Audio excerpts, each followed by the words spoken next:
Hello and welcome back to the OnStage Colorado podcast. I'm Alex Miller and I'm joined once again, as usual, by Toni Tresca. Hey, Toni. Hey, Alex. It's great to be with you. How's it going? It's going great. Yep, it's lots going on here in OnStage Colorado World Headquarters down here in Highlands Ranch. Staff is bustling around. My editors are working on the podcast. The sound engineers over there. Yeah, it's just a beehive of activity here. and all those different jobs are that's just one person for the record. That's you. It could be. So yeah, this week on the podcast, we're going to be talking about what we've seen recently and some news from around the state before cruising into our main topic, which is we're going to talk about the state's summer theater festivals.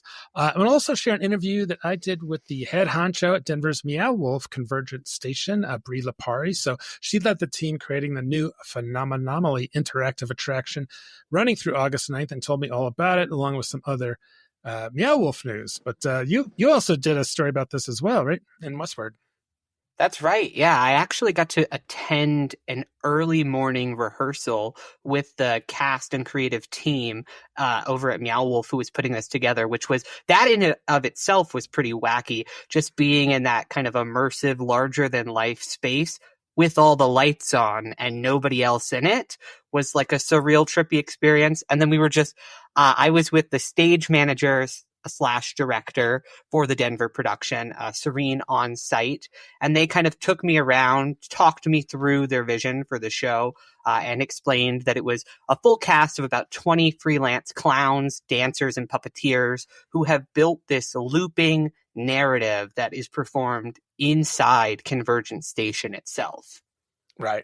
Yeah, and we'll get to Brie's kind of diving into on sort of the back end to talk about how it came into being. But I'm glad you did that one because sadly I was thwarted from going to this on Saturday. We drove downtown and had our tickets and went into the.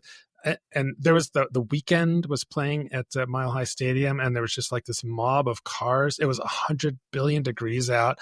There was absolutely no parking to be found at Meow Wolf, and we just couldn't handle like parking in some faraway lot and walking there. So we're just gonna took a rain check, and we're gonna go back another time because I had my granddaughter, one of our granddaughters, with me, and it was just like it just wasn't gonna work out because that can be a real shit show down there around Meow Wolf.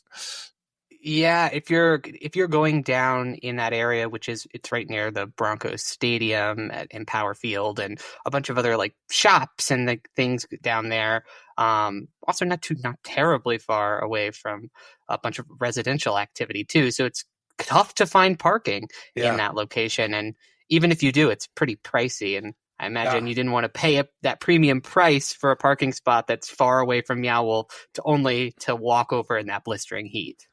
Yeah, well, it is a little. It's sometimes kind of confusing. Even though I've been to Meow Wolf several times, just getting to the entrance, they have like one sign out there, and then you're just kind of like just this.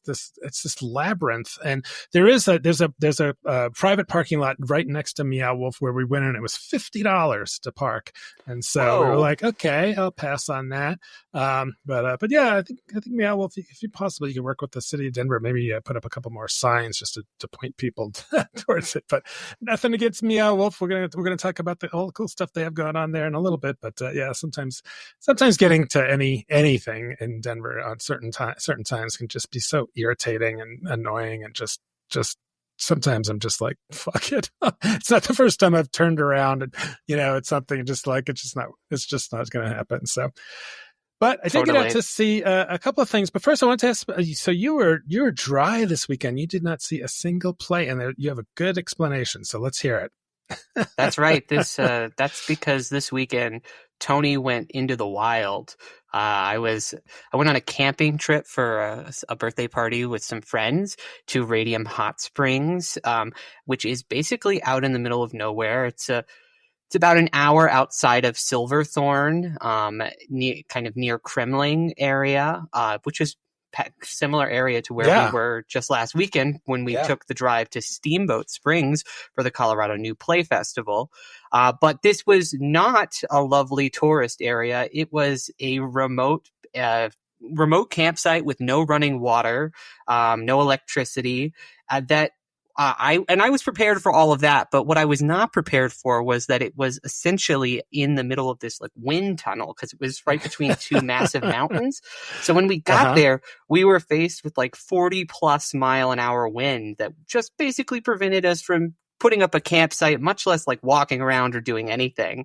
And so it was just all of us kind of sadly drinking beer behind a car that we had angled off to block some of the wind while we waited for it to be ready. Thank God it did eventually die down, and our Saturday was nowhere near as bad. But Friday and Sunday morning when we woke up, winds were a-blowing. So if you're going camping anytime soon, just check the wind speeds before you actually book the site. It's not something I thought about, but I assure you, yeah. I will be looking at that in the future. That's great. Yeah, great. Definitely great advice. So, wow. So you got to go to Kremling twice in like the space of 1 week, huh? Or go through Kremling.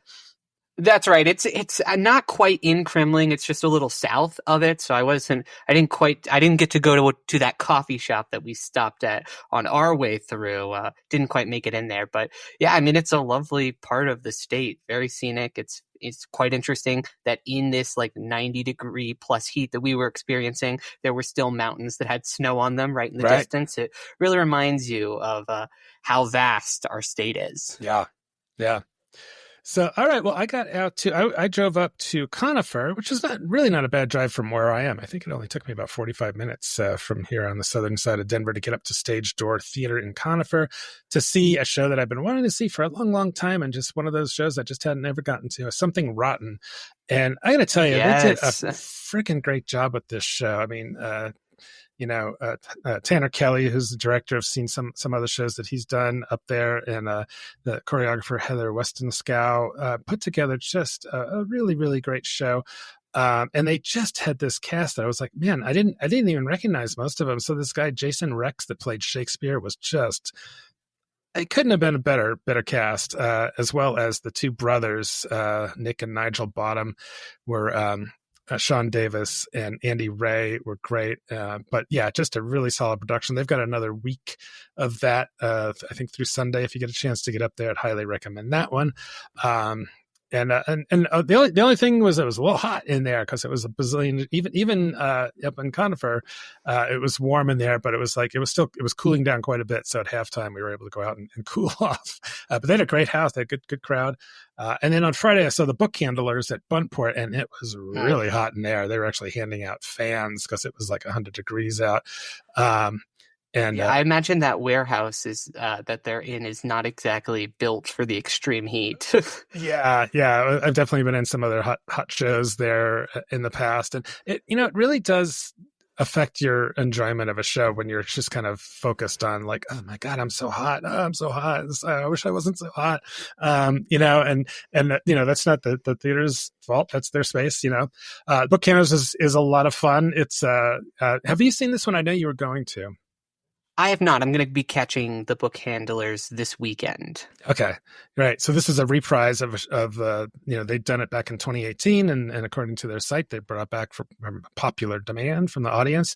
It's a really quirky show. They really used, so Buntport is in this warehouse space, and they have this really capacity to do just about any kind of set they want. They have all kinds of room and a great height as well. And they use that great height to set this one up. It's got multiple levels on the stage. There's a bathtub. There's all kinds of like Rube Goldberg type devices, and the whole thing is based on the premise of these people they work in this like little shop, or I don't know if you call it kind of a small factory where they distress books to give to that rich people have paid to have them make it look like they've been well read, so that when they stock their library, they won't just look like a bunch of new books. That's the idea. That's a great premise. Yeah. I didn't actually realize that was what the show is about. That's funny. Yeah. And then it evolves into a whole lot of others, so a lot of metaphysical conversations. They're just kind of like analyzing like phrases and things, and all this. It's kind of a statement about like anti-intellectualism, but also kind of like the horrors of the day job. They kind of, there's one guy, it's like Eric Edborg kind of plays the boss, and he says these same phrases that he repeats, like, well, gotta, end of the day, it's like, well, another hard work is its own reward. And, and so they have these multiple exits and entrances as the workday ends and starts again. So, yeah, I felt like it started to wear a little thin, towards the end. But they just such a nice job of establishing this world, and they really went all out with all the props and the set and everything, and the great costumes. And it's in this sort of, I don't know, sort of, there's electricity, but they're definitely in another age from yesteryear at some point. So anyway, my reviews for both of those shows are up on the site. What's in the news this week, Tony? That's something pretty cool in the news. Ballyhoo, which is a new event, coffee, cocktail, and performance space in the Highlands neighborhood in Denver, is having its soft opening today as we're recording it. That's Monday, June 23rd. This is an event space that's being created by Julia Toby, who is a friend of the pod. We've had her on here before. She's also one of the producers for Give 5 Productions. And this is a really cool space that's the former home of the Bridge Project, which is a nonprofit arts organization that they were doing really cool stuff in the neighborhood, but they just could not make the business model work. So they ended up having to sell the space last year. And Julia, who's been looking for a home to produce theater and do these kind of events in for 7 years now, heard about that, checked the space out, and when she saw it, she was like, this is the one. And so she's been working ever since to get this space up off the ground.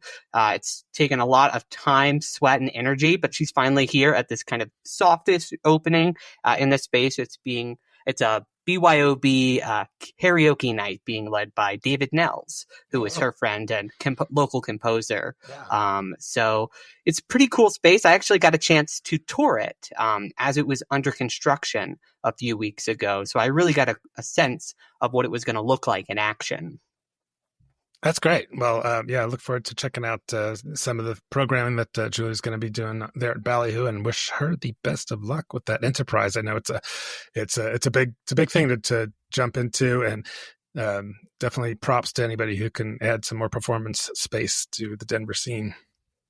Totally. Yeah, it's a $300,000 lift. And if you're interested in supporting this vision, which it's the official opening for like the coffee shop and the cocktail part is still TBD, since she's waiting on official permits to come through with the city. But if you're interested in helping get the venue across the finish line, you can check out a website where it's doing a public fundraiser to try to raise roughly $50,000 for those final build out costs. And so far it's brought in about $21,000 with donations open through July 31st. So head on over to its website if you're interested in learning a little bit more about its vision and donating to that fundraiser. All right, great. What else? Well, in a little bit of sadder news, I want to say rest in peace to the theater artist Bruce Sevi, who staged the DCPA Theater Company's production of A Christmas Carol from 2005 to 2014. Bruce died this week of cancer at 71. And he first came to work for the Denver Center Theater Company back in 1982, when artistic director at the time, Donovan Marley, brought a bunch of people from the Pacific Conservatory Performing Arts in Santa Maria, California. And he didn't end up staying there forever. Okay. And he was eventually brought back to help build the Colorado New Play Summit, and which still reigns on to this day and is a really cool event. In addition, he directed a bunch of other plays during his time at the Denver Center, which he included in 2016. He's remembered as being a really brilliant artist who was great to work with. And if you're interested in learning a little bit more about his life and hearing from people who were close to him, I definitely recommend heading over to the Denver Gazette to check out John Moore's excellent piece. Yep. Bruce Sevi, definitely one of the legends of the Denver Centers. He'll be missed, and has definitely gone too young. Well, on the another bit of news comes from the on Federal Boulevard, which is not a place I often go, but I happened to be there on my ill-fated trip to Meow Wolf the other day, and I saw this Oh building, yeah. the Federal Theater, which I'd never noticed before. But since I knew this story had happened, I was looking around for it, and there it was. It definitely looked like this abandoned, graffiti strewn thing. But now it's going to be renovated and filled with music. What more do you know about this one? That's right. Yeah, it's been empty for literally decades. It's most known for being that old theater that you drive by and go, "Hey, whatever happened to that place?" Now we know it's been purchased by Scott Happel, Andrew Burkhall, and Peter Orr, who also own the Oriental Theater and HQ over on South Broadway. They've taken over the lease, and they hope to have the theater open as a 650-seat music venue by the end of September. This team has a bit of experience doing this already. They've restored another old movie palace into a music venue already. That's what they did with the Oriental. So they're pretty much planning to kind of copy and paste that strategy to revitalize this theater that's been dormant for so many years. That's great. Well, once again, always props to someone who's adding performance space in the area, right? Absolutely. A lot of times when we do these news sections, it's like, bummer news, theater needs more money, or theater's out of space, needs to find a new home. It's nice when we actually have two items in the news bag this week that are new space coming to the area. I think that's a sign. Maybe the art scene is slowly starting to recover. Things are starting to kind of build back a little bit. It just takes time. I know from talking with Julia, it's if you are an event producer who has capital and wants to do the thing, just going through that city permitting process and making sure everything is up to code can just take a long time. So it takes a little bit to see the fruits of your labor. Right. Yeah, well, also, on that note, it's always good to hear of a community theater coming out with a new season announcement. So this comes from the Windsor Community Playhouse, which is just kind of like it's just sort of northeast of Loveland, which I don't think I've ever been in Windsor, but they've been out there, I think, for a while. So they're going to be doing Over the River and Through the Woods, starting off in September. And then they have a Christmas Eve at Evergreen Mall scheduled for early December. So a family friendly thing. A spring lineup includes Buyer and Cellar. That's Cellar, March and April, which is a comedy about a young actor.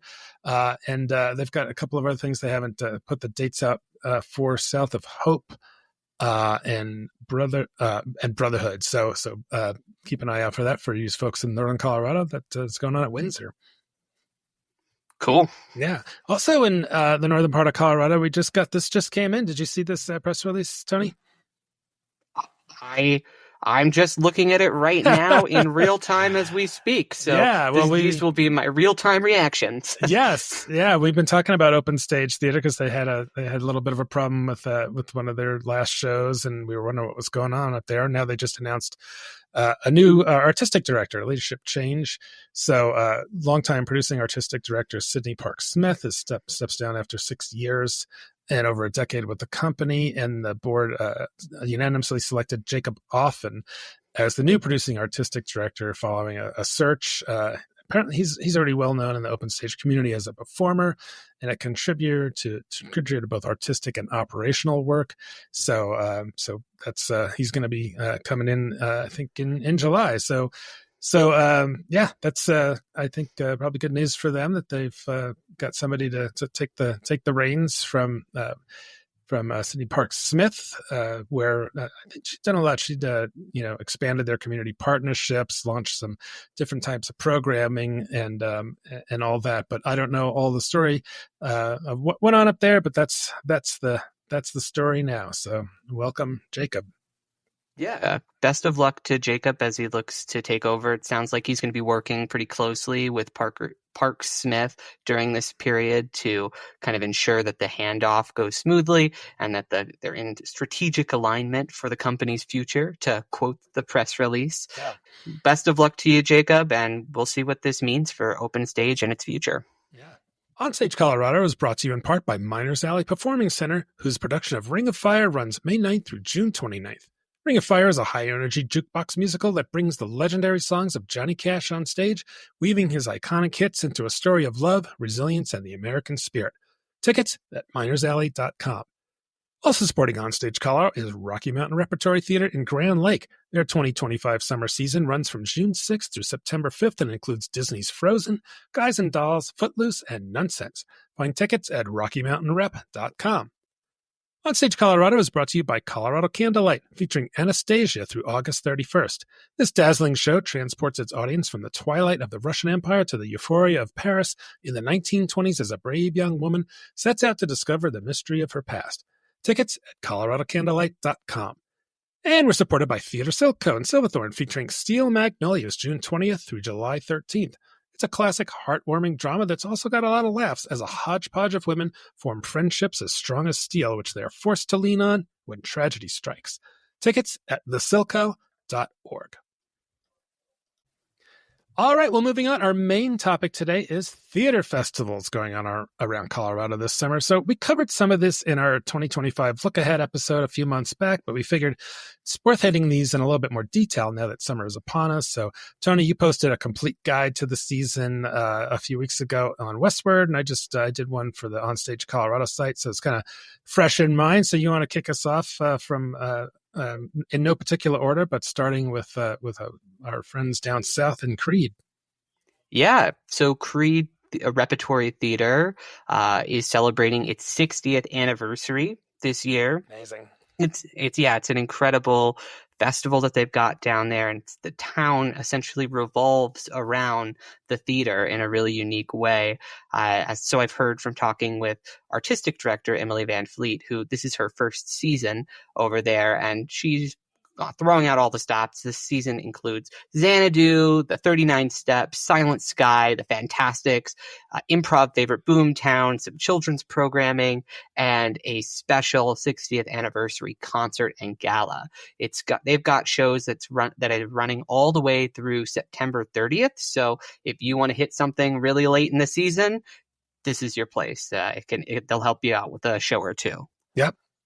Yeah. Also, sort of down south in Pagosa Springs, Thingamajig Theater Company has their rep season that started at the end of May, so they're doing Something Rotten through the end of August, and then they're also doing A Gentleman's Guide to Love and Murder, The Wild Party, a Broadway gala on June 29th. They're doing a kids camp that the kids are doing James and the Giant Peach. So I would love to get down there sometime. I've never been in Pagosa Springs. I've heard it's just a lovely part of Colorado. So, but that's going on at the Thingamajig. Yeah, any town that has the name Springs in it and a hot springs that I can dip into, you're down. That's a likely a place that I'd be interested in traveling to. Yeah, for sure. Next pick is, it does not have springs in the name, but I still think it's a theater festival worth checking out. It's the Little Theater of the Rockies, which is the oldest summer stock theater company west of the Mississippi, entering its 91st season this year up in Greeley at the University of Northern Colorado. It's got a couple of shows, including the musical Title of Show, which is a meta thing about the creation of musical theater, the heartfelt World War II correspondence Dear Jack, Dear Louise, which is by Ken Ludwig, and then the ever produced musical, the 25th annual Putnam County Spelling Bee. Yep. That's always a lot of fun. Another one that is always a good one to check out is the Rocky Mountain Repertory Theater. So Grand Lake, Colorado is a wonderful place to visit in the summer. In the winter, it's filled with snowmobiles and that kind of thing. But in the summer, they've got a lake there and all kinds of stuff to do on the lake. And they've got this pretty impressive program. They really did cleaned up at the Henry Awards, or potentially they got a lot of nominations for this year's Henry Awards for their program up there from last year. Yeah, they did. Yeah, so this season they're doing Frozen, Guys and Dolls, Footloose, and Nonsense. Definitely some very familiar shows there. So, for the tourist crowd going through there, and it features their full company, and they have a 16-piece orchestra to bring those things to life. Yeah, it's a pretty spectacular program they've got down there that's definitely very much focused on putting butts in seats. And hey, there's nothing wrong with that. Yeah. It's always good to have a full house. Yep. Um, Another cool festival that we've definitely talked about on this show before is the Colorado Shakespeare Festival. This is in Boulder. It's been around since 1958. It is entering its 68th season this year, and this is the second year in a row that it is entirely indoors because they're doing renovations on the Mary Rippon Outdoor Theater. But just because it's indoors does not mean that the shows are lacking in quality. They've got two full productions, The Tempest, which you can read my review on the OnStage Colorado site, I thought was an absolute banger. And they're about to open Richard II, and they've got a sold out production of Marlowe's Dr. Faustus, which is a morality play that's a lot of fun. And it's cool that that one original practice only has two performances and is done kind of in that Shakespeare style as it was. It's cool that they've sold both of those out. Yeah. Yeah. I think they pretty much always do. So yeah, I'm definitely looking forward to seeing, I've got tickets to see Richard II, and I'm hoping to get out to see The Tempest too. So, Nice. out on the Western Slope area, Theater Aspen has got their summer program going June 12th through August 23rd. So they have this nice outdoor facility kind of tent situation, the Hearst Theater.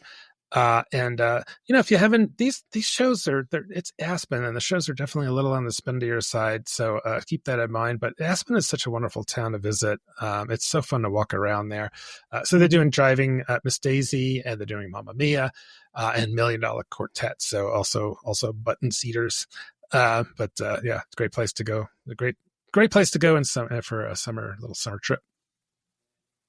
If all of these shows that sound familiar they sound boring to you and you want something new, then consider heading on over to the Durango Playfest, which starts today as you're listening to it. That's Tuesday, June 24th, and runs through Sunday, June 29th at the Durango Art Center. And this festival is now entering its 7th year and provides a creative incubator for new plays in the scenic Four Corners region. This year's selection includes works by Ian August, married couple Lucy Wright and Williams Missouri Downs, Bill Capersine, and Andrea Apteker. So never actually been to this play festival, but I know it's got a lot of cool talent involved. I know that a couple folks from local theater company in Boulder are there right now. So I'm hope one day to maybe make it down there. Me too. Yeah. I have never set foot in the town of Durango. Neither have I. Not I yet. Just haven't ever had occasion to. So a little closer to home, here in Denver, Central City Opera has their program starting up this weekend, June 28th, and running through August 3rd. So they are doing, they have this beautiful classic opera house, and they're doing the Barber of Seville, a new opera called The Knock, and a Broadway style romp in a kind of well-known title, musical, Once Upon a Mattress. So whether you're into opera, a first timer, or you want to check out, is there Once Upon a Mattress? Is that basically a straight musical? I mean, do you know anything about that? It is. Yeah. So that's pretty much what Central City Opera kind of always does. They do one more traditional opera that this year, that's Barber of Seville. They do something a little bit more experimental, not usually new necessarily, but that they are doing a new work this year with The Knock. And then they always do a Broadway show, like Once Upon a Mattress. And so, yeah, this is a really cool theater. It's a 550 seat opera house. It's got these really cool velvet seats.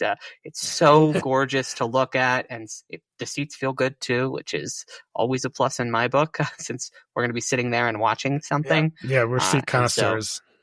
Absolutely. The other thing interesting about the Central City Opera House that they told me is that it's not air conditioned, but it's built out of this really heavy stone, so it stays pretty cool even on hotter days in the summer. It's built by these Cornish miners back in the day.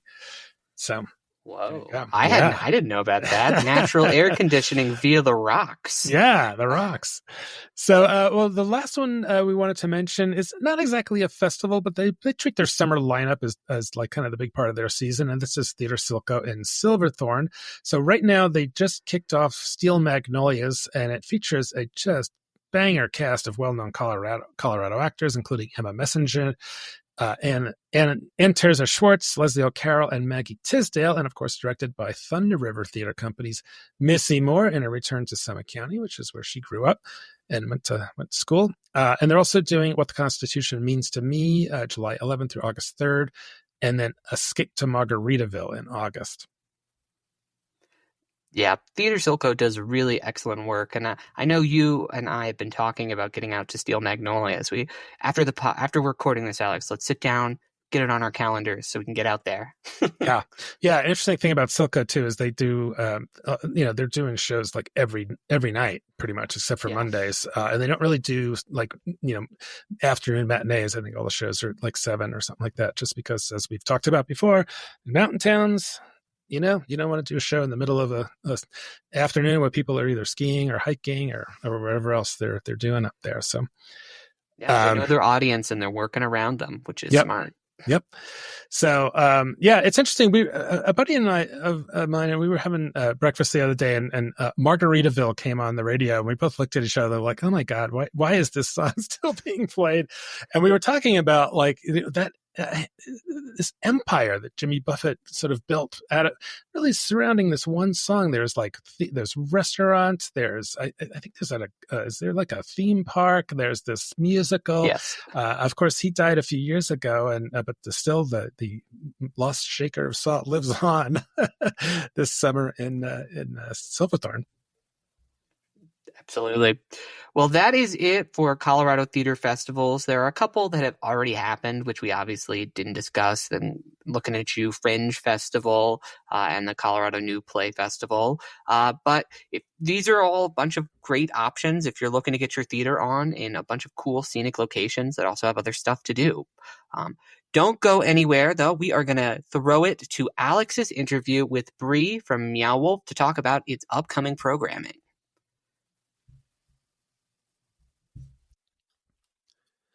OnStage Colorado is brought to you by the Aurora Fox, whose production of Little Miss Sunshine runs June 6th through 29th, a heartwarming and hilarious musical adaptation of the beloved Academy Award-winning film Little Miss Sunshine.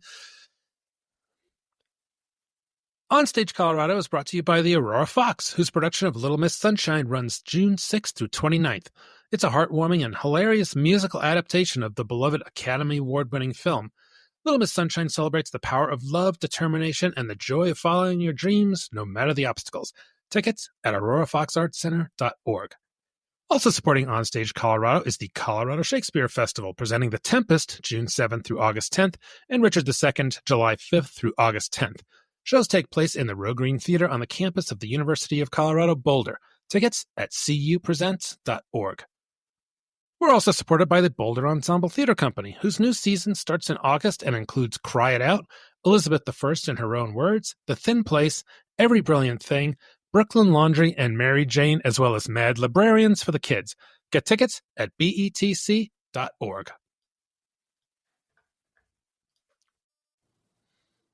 All right. Hey, we are here with Brie Lipari, who's the general manager and the director of public programming at Meow Wolf Denver. Hey, Brie, thanks for coming on the OnStage Colorado podcast.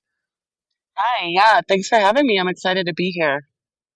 Yeah, it's great to talk to you. And we're here because we want to talk about this new thing that is just opening at Meow Wolf called Phenomenomaly. And so this is an interactive show that's running through August 9th. And I believe it's kind of part of the general admission. Is that correct?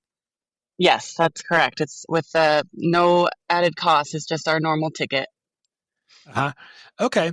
Well, before we jump into talking about Phenomenomally, I just wanted to ask a little bit about you and your role there at Meow Wolf. So, have you been there since the beginning? How long have you been at Meow Wolf Denver? Yeah, good question. So I actually did start with Meow Wolf in June 2021, and I was part of the opening of Convergence Station here in Denver And then over the last couple years, I've actually had a couple different roles with Meow Wolf. I helped open two of our other locations. Um, and then I recently came back here in February to take on the general manager position for Conversion Station. So yeah, been with Meow Wolf now 4 years. Okay, great. Well, what a fun organization to be part of. And I know that you've there's opened one in Las Vegas and another in Texas. Is that correct?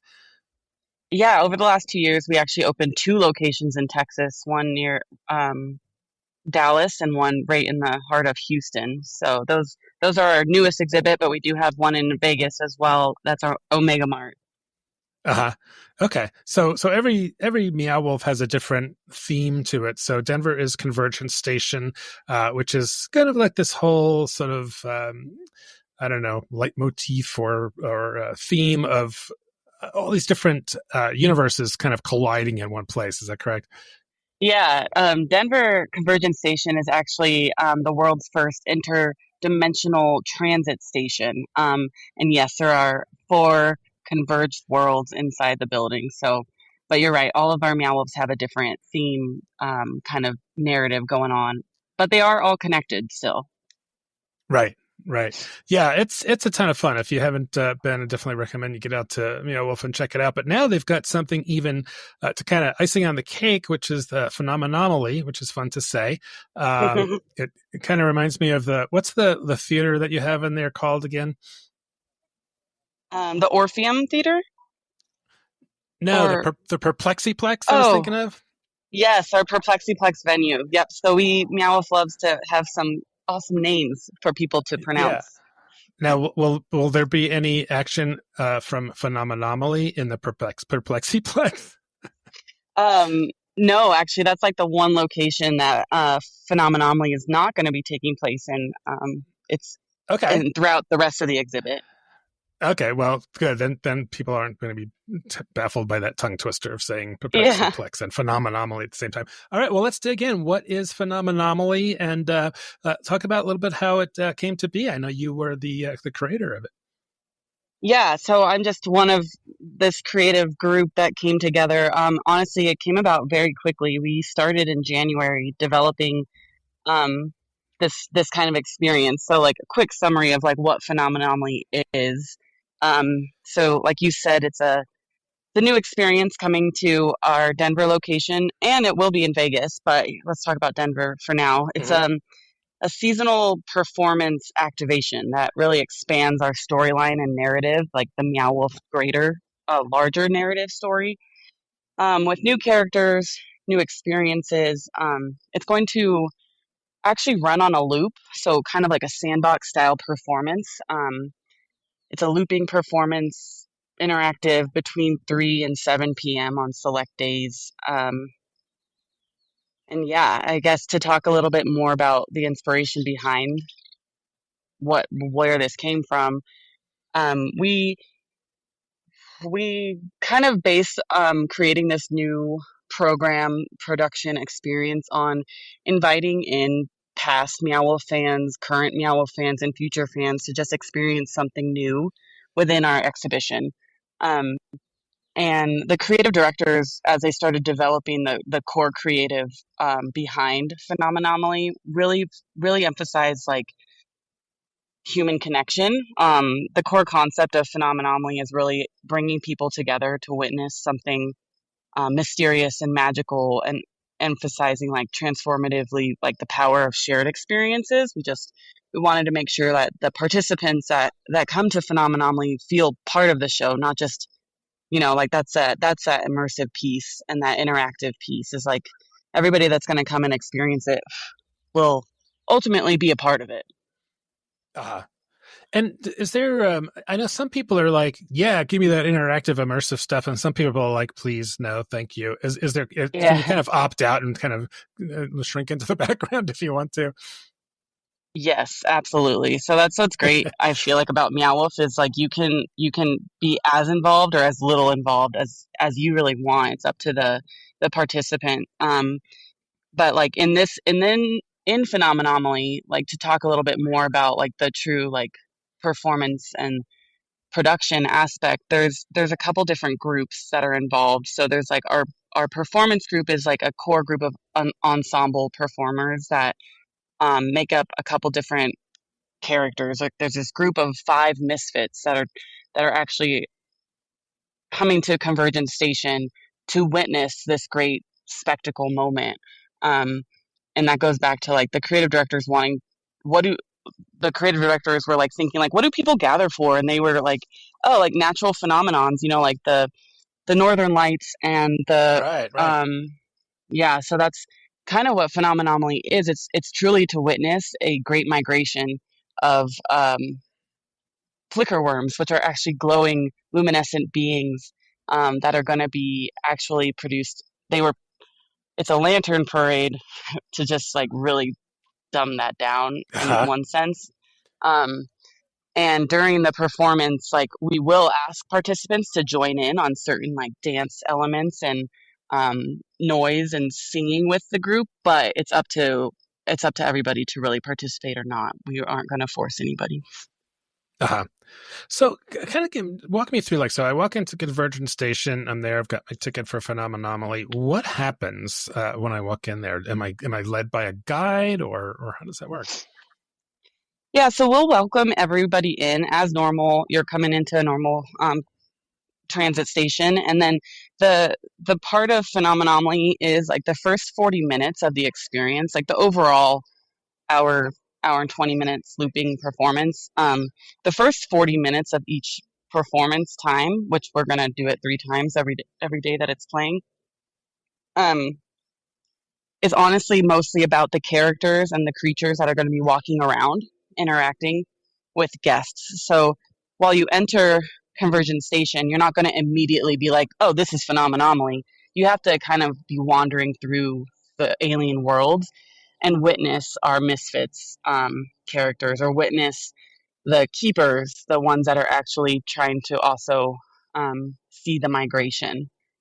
And then ultimately, after those first 40 minutes, you'll end up in the spectacle moment. So like in one of our anchor spaces, in one of our 4 worlds, Numina is actually where um, the migration will happen, and that's when people will see Phenomenomally all together in the culmination of the like spectacle moment.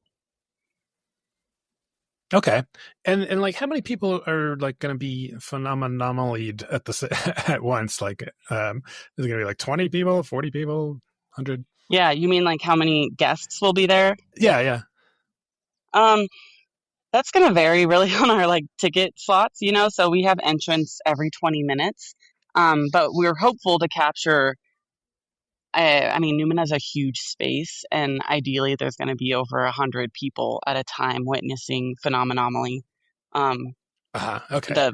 the spectacle performance acts. Which area in Conversion Station is Numina? I'm trying to remember.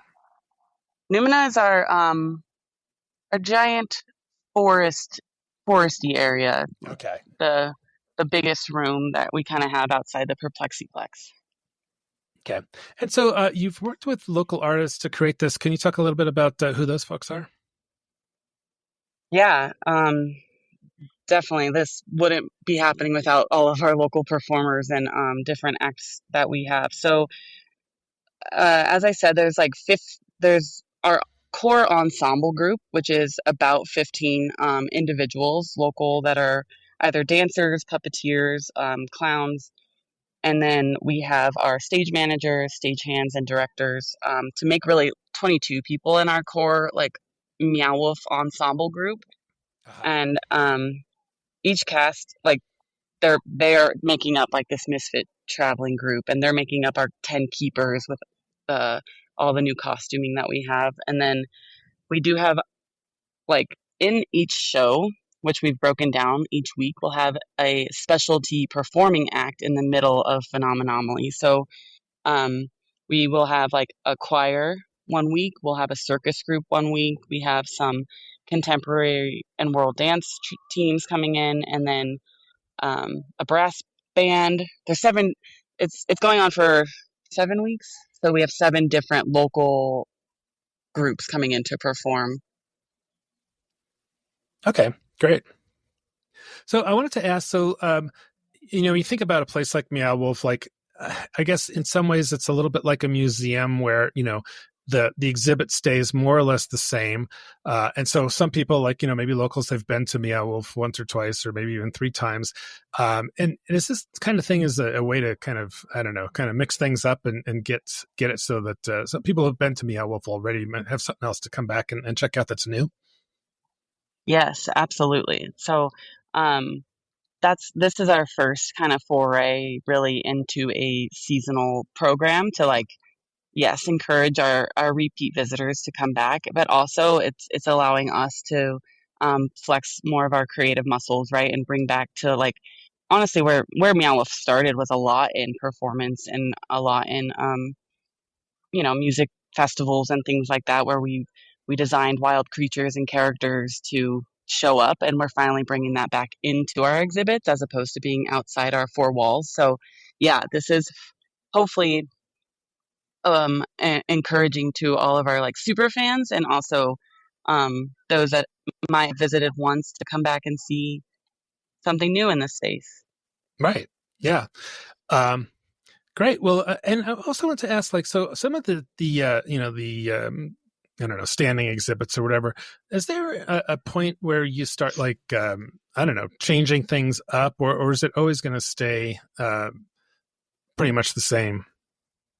Yeah, that's a good question. So we do have like an internal team that works with each individual site to identify like, okay, maybe this room has a little more wear and could be updated. I know. Hmm. So Convergence Station is actually going to celebrate their 4th year anniversary this September, and we're starting to really dial in and think of what those rooms might be and where we want to potentially have new things installed. Similar to like the House of Eternal Return is our Santa Fe location, the very first Meow Wolf, and they're going to be celebrating their 10-year anniversary next year, and they have actually already changed out some rooms and switched things up. So we're hitting that milestone, I think, soon in Denver to have some new experiences for sure. Right. Hey, I wanted to ask you one more thing about this. Is kind of a pedestrian question about just like the operation itself, which I've just kind of been curious about. What does it take to keep things up there in terms of like, there's a lot of things that people touch, and I'm sure there's dust and things. There's probably a lot of cleaning that goes on. Can you talk about like just keeping Oh Meow yeah, Wolf running? What's that look like? yeah, we've got an amazing exhibition team. Like honestly, like yeah, as you said, like Meow Wolf isn't a normal museum or a normal like experience. We encourage people to touch everything. So every single day, there's multiple teams on the ground, right? Like from 6 a.m. till midnight. Honestly, like fixing, fine tuning, updating technology to the restrooms to our HVAC unit. We we have like yeah, I don't even know how to like explain all of the hands that go into making the exhibit sustainable. But we have it all internal staff. So we have our custodial team, our exhibit technology team that's constantly updating our tech and experiences.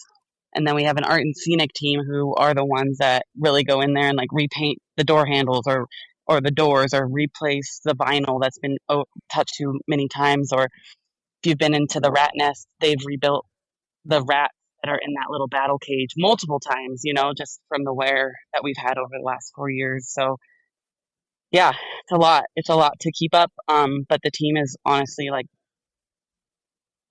the the heart of what makes Meow Wolf really special in Denver and all of our sites, really. Right.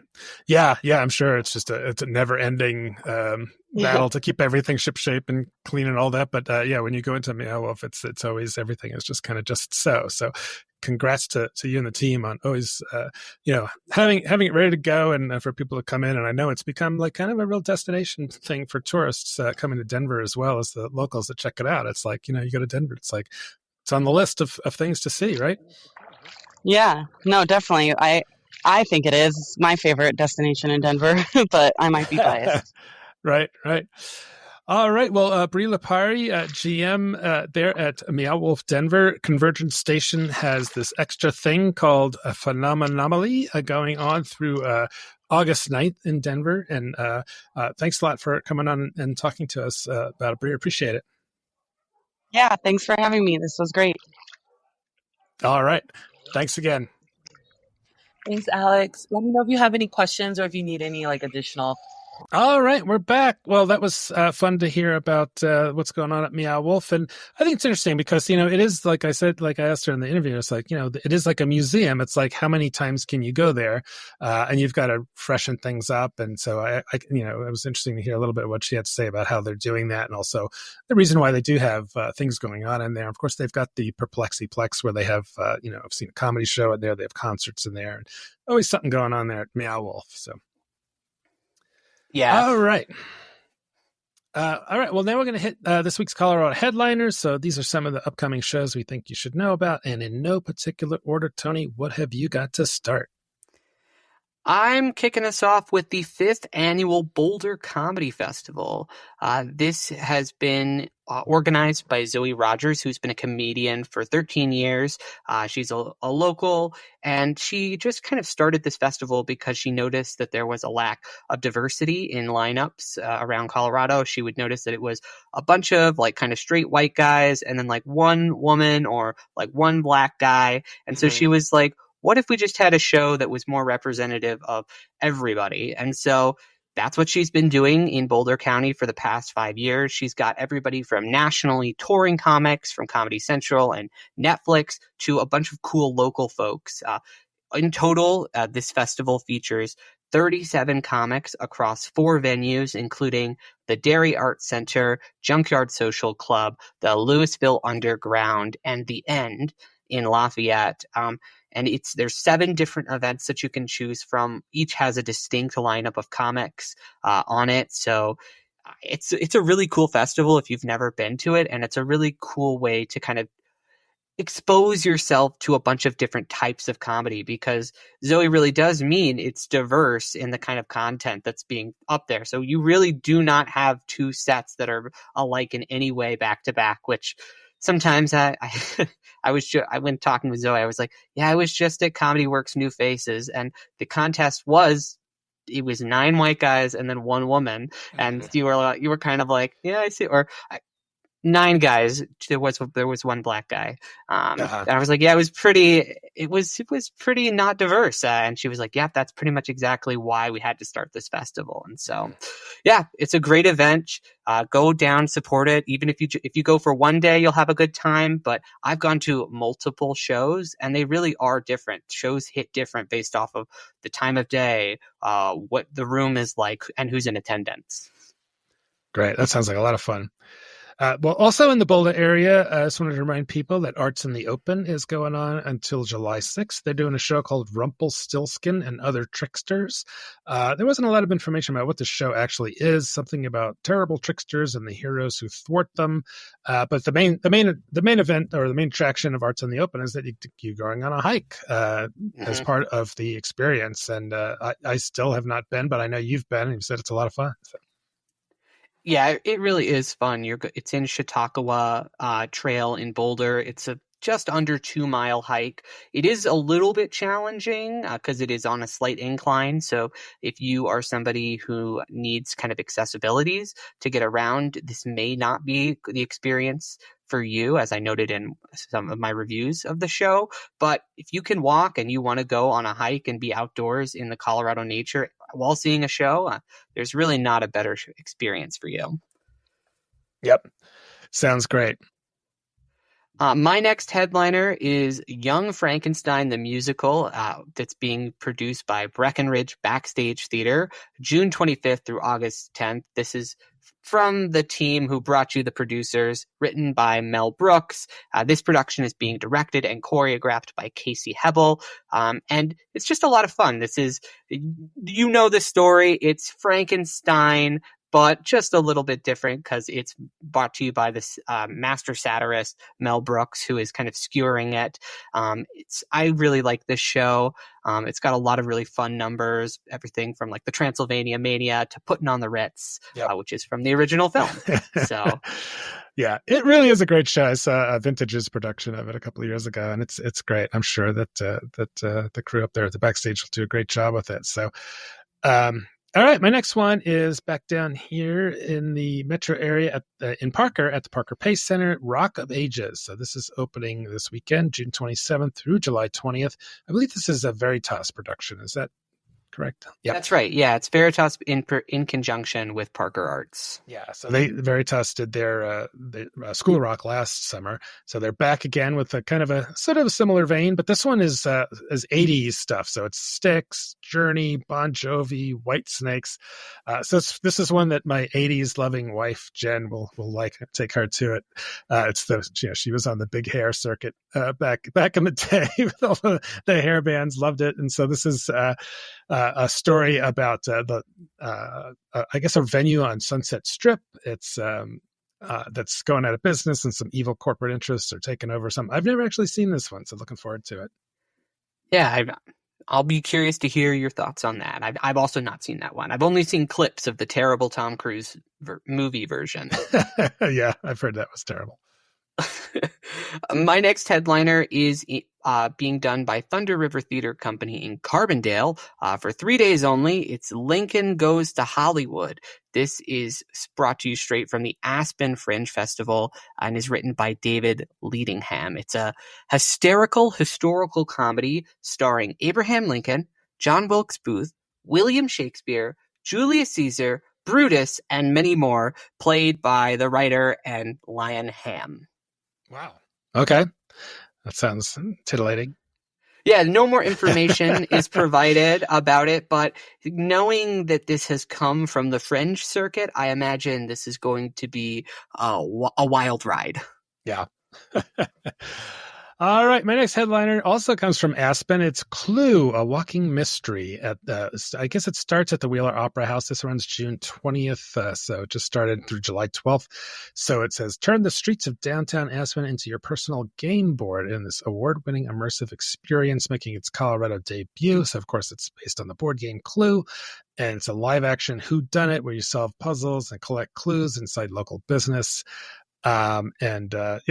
That sounds like a lot of fun. Also, maybe you could hit some of the Aspen Theater stuff while you're there, checking out the Clue thing in Aspen. Okay, that sounds really cool. That sounds really sick. Clue seems like the perfect thing to do like an immersive experience too, since it is already so kind of role play based. Huh. Absolutely. That's geez, now you're making me question if I should drive to Aspen. Yeah. My next pick is in something totally different direction. It is a musical parody adaptation of the torture porn film Saw. Whoa. Yeah, it's Saw the musical. It's chronicling the events of the first film, in which two people find each other trapped in the bathroom together. They follow the rules of Jigsaw as they discover each other's secrets? Or will a love story emerge?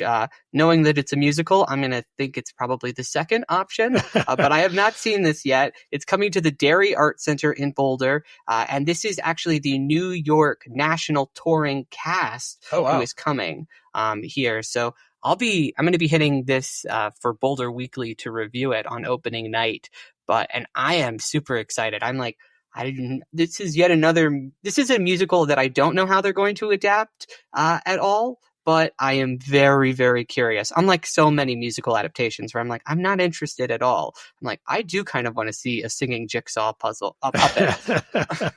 Yeah, well, definitely the Venn diagram of Tony's two favorite things, horror and musicals, is converging there with this one. So you definitely see enjoying that one. On a much more traditional side of things, Performance Now is doing the classic musical 42nd Street. So there's some comfort food there for you. This is up now. It runs through June 29th. So you get one more weekend to check it out. So this follows the story of a gifted young performer with dreams of Broadway stardom who sort of stumbles into the lead role, I think, in a musical and during the Great Depression, and so it's great. It's just one of those classics that has some songs that you'd recognize, like "Shuffle Off to Buffalo," "We're in the Money," and the title song "42nd Street." Cool. My final headliner is Richard II being done by the aforementioned Colorado Shakespeare Festival in Boulder. This is the first chapter of Shakespeare's 4-part Game of Thrones. It follows Richard II, who ventures off to wage war to reclaim his stolen inheritance. He then gets embraced by an angry populace who he co-opts their anger to go on a kind of a self-righteous quest for power. It's being staged, according to the artistic director Tim Orr, as Veep meets Dr. Strangelove, which I'm very curious to see what that means in practice. It sounds like it's going to be a slightly more satiric and farcical take on this history, which, could work. Yeah, I have to say that's one of the histories that I have seen, and it's tough sledding. So I think anything you can do to kind of perk it up and bring it out of those real serious history themes is probably a good thing. Yeah, and I feel like a satire today about a greedy, self-obsessed person who uses a mass mob for their own personal benefits. It hits different. I feel like I can see how one might be able to satirize that. Yeah, fortunately, that kind of thing doesn't happen in our country, but I'm sure it does elsewhere. Right, Alex. Yeah. Right. All right. My last one is Yo Ho Hum. So this is going on at the Westcliff Center for the Performing Arts. So Westcliff is another one that's down south there somewhere. And that's just this weekend, June 27th through 29th. So it's a brand new comedy by Marcus Anthony. It debuted at the Minneapolis Fringe Festival in 2024, and it tells the story of Steed Bonnet, a respectable 18th century gentleman turned pirate captain, and his hapless first mate, Tristram Shanty. So that's about a 2.5-hour drive out there to Westcliff if you want to check that one out. So that's our headliners for the week. Cool. So, Alex, what can people check out on onstagecolorado.com right now if they're feeling a need to consume even more theater content? Well, I just posted my reviews for Something Rotten at Stage Door and The Book Handlers at Buntport, which you just talked about. I think Judith Sears, who's our reviewer in one of our correspondents in Colorado Springs, was getting down to Crete. So I think she'll have reviews of a couple of the shows from there, possibly the Fantastics and the 39 Steps. And I know you're going to be out at Candlelight to check out their new show, Anastasia, this weekend. I'll be at Rock of Ages, and I'll have a review of that. So lots going on the site. Cool. So if you want to stay up to date on all of that, plus more, subscribe to the OnStage Colorado newsletter, which comes out pretty much every Thursday. Yeah, the Theater Blast. So our next bonus episode next week, usually we do a review of a show that we've both seen, and I'm not sure if we have one this week, so we'll figure out something for next week, or we'll take a miss, but we'll be back on the whatever that first Tuesday in July is. I guess that'd be July 5th with our next full episode. All right, well, that's all for this week. Thanks so much for listening. I'm Alex Miller. And I'm Toni Tresca, and we'll see you at the show.